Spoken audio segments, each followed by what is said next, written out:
Today we're going to be experimenting with Creature Caster.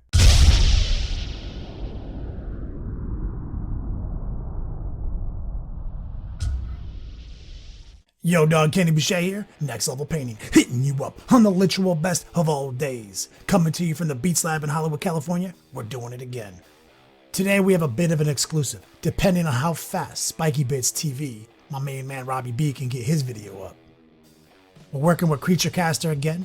We got a new mini, name still pending. We're going to be calling him the Lord of Malice. I'm going to show you a little bit about the Lord of Malice today, but mainly we're going to be focusing on this base. Over at creaturecaster.com, they don't play games. The models are iconic. You've seen me paint a few before. But the basing, even down to the final detail of these models, is exceptional. So we're going to do some experimental colors in the Beats Lab today. Sometimes it's just about being fun, being experimental. I have a very simple theory on how I want to do this Lord of Malice. I'll talk about it later while we're doing the actual video. All will be revealed. In the meantime, let me shout out a couple of clutch individuals over from my Patreon page. Big special shout out to Ryan, Joey, Iris, Loic, Chris, Casey, Ilya, Fox, Andrew, Ivan, Taylor, Ajeb, Bryce, Steven, Daniel, Arch. Literally can't do without you guys. Patreon is how I keep the lights on, and it is your VIP access to all my videos. Anyway, guys, let's do it. Let's do this thing, guys. Creature Caster exclusive. We got that Lord of Malice on deck. We just put up a tutorial on how to use plastic putty on this build. Amazing. Here's his base, however. This is a fantastic chaos base, and we primed it using Army Painter Chaotic Red. We're going to start the show with our airbrush, little Mephiston Red. Of course, a little airbrush flow improver, courtesy of Vallejo. And we're going to just start building some highlights. We're using this chaotic red as sort of a mid-tone here. Also, a time saver on the priming process in general. So we're going to just build some transitions toward the spires, toward the spikes. This is going to be a fun process.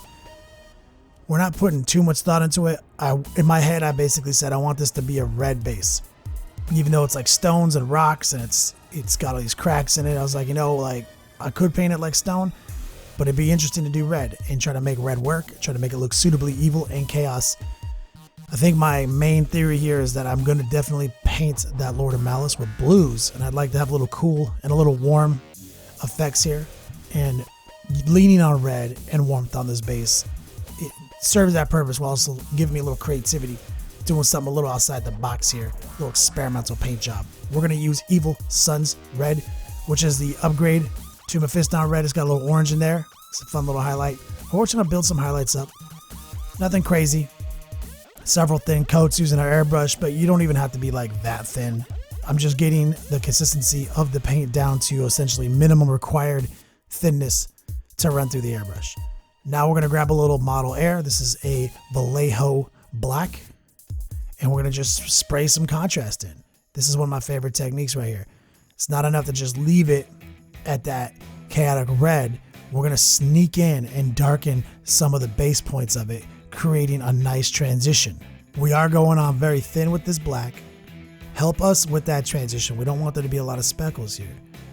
This is some of my favorite stuff here. I always like to cheat some black airbrush into the crevices to create that exciting transition. It creates a lot of dramatic contrast. Pretty fun stuff here.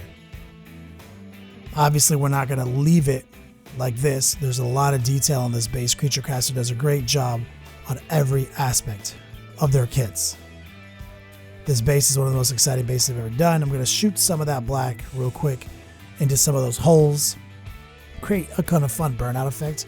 Now here's a color we haven't used in a while. Soft Body Black from Secret Weapon. We're going to use a little matte medium. We're going to mix them together. That's a wash. It's probably one of the best, most versatile washes in the Secret Weapon lineup. It does really well on colors, shockingly. It is a hard black. So we're going to thin it down with a little medium, a little water, and we're just going to push it into all the crevices, all the cracks.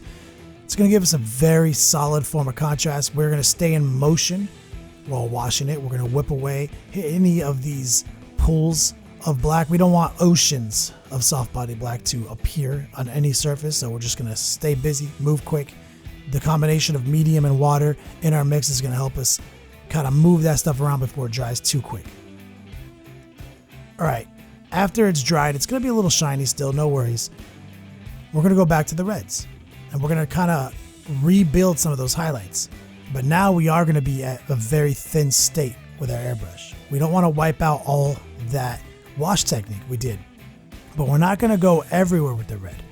We just want to make sure those spires, which are shooting out, are going to be hot. So we're going to get that red in there.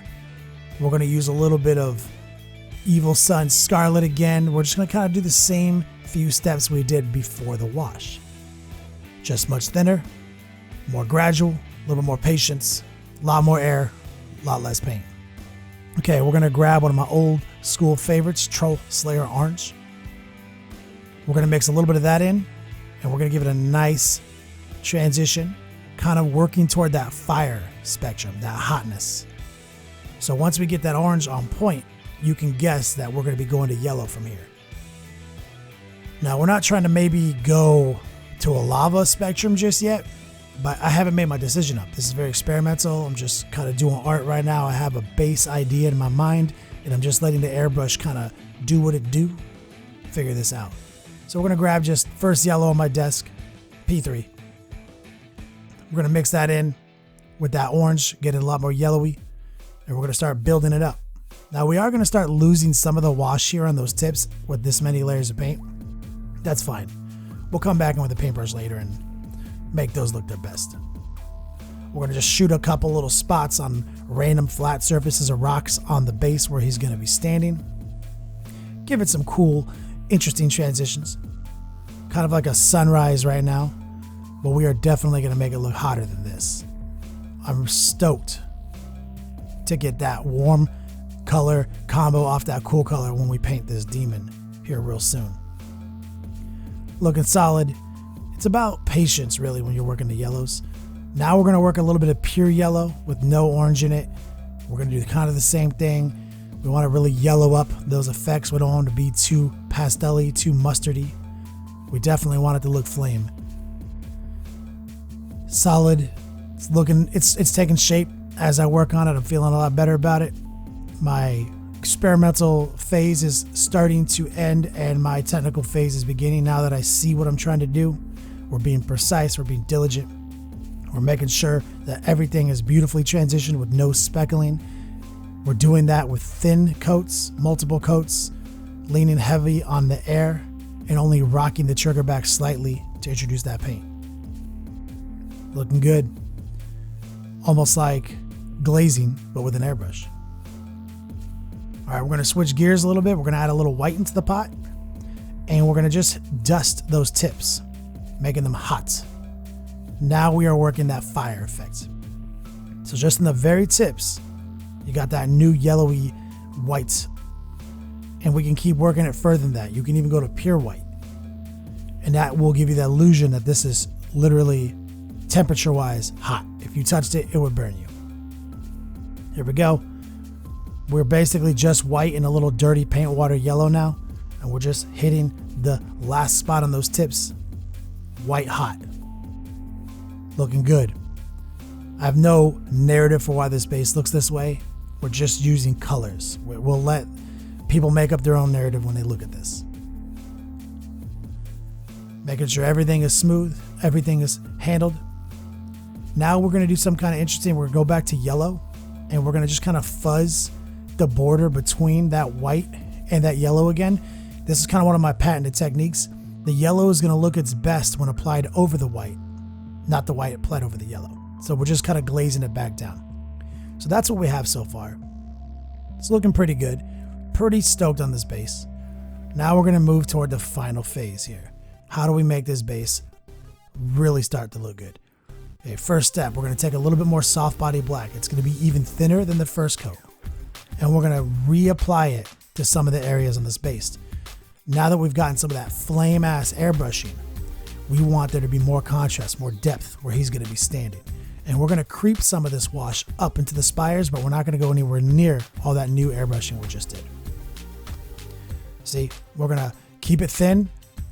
We're going to work just up to it, leaving it its absolute best, but some of that black wash is going to get into some of those cool little cracks in the stone, bringing some of that contrast right back into the foreground. Okay, now this is where it gets super hot. We're gonna pull out a little synthetic detail brush. We're gonna take some of that white and some of that yellow we mixed up, and we're gonna just start tracing. We're gonna hold the base in such a way that we can just drag that paintbrush along those sharp edges. Those are like roughly 20-degree angles, 22-degree angles, maybe even 30-degree angles. That's enough for you to just kind of drag the brush along it. You don't really have to paint anything. This is literally just tracing. So these hard edge highlights are gonna define that heat, that fire effect, the sharpness of this entire piece. So we're going to be putting a lot of work into getting these highlights looking their best. We're going to kind of trace every single one of these angles on these spires. We're going to do an under highlight on as many of the cracks as possible. We're going to be using yellow, white, orange, red, all the same colors we just used in the airbrush phase to achieve this effect. There's a lot of fun little details. It's just about being methodical and making sure you hit every single one. Hold it, correct angle, just slide that paintbrush up and down, trace it. Too easy. There are definitely lots of fun details. Creature Caster really does good work. Not only the model itself do they always look amazing, but even the bases they design are always unique and always just top tier quality. This will be, I think, the 4th Creature Caster model we've painted. Looking forward to this. Can't wait to break out some of those blues. This base is getting me hyped. Take a look at that. We've introduced some of these highlights into any kind of streaking we can find down the center. And there it is. Boom. All day, every day. Play on, players.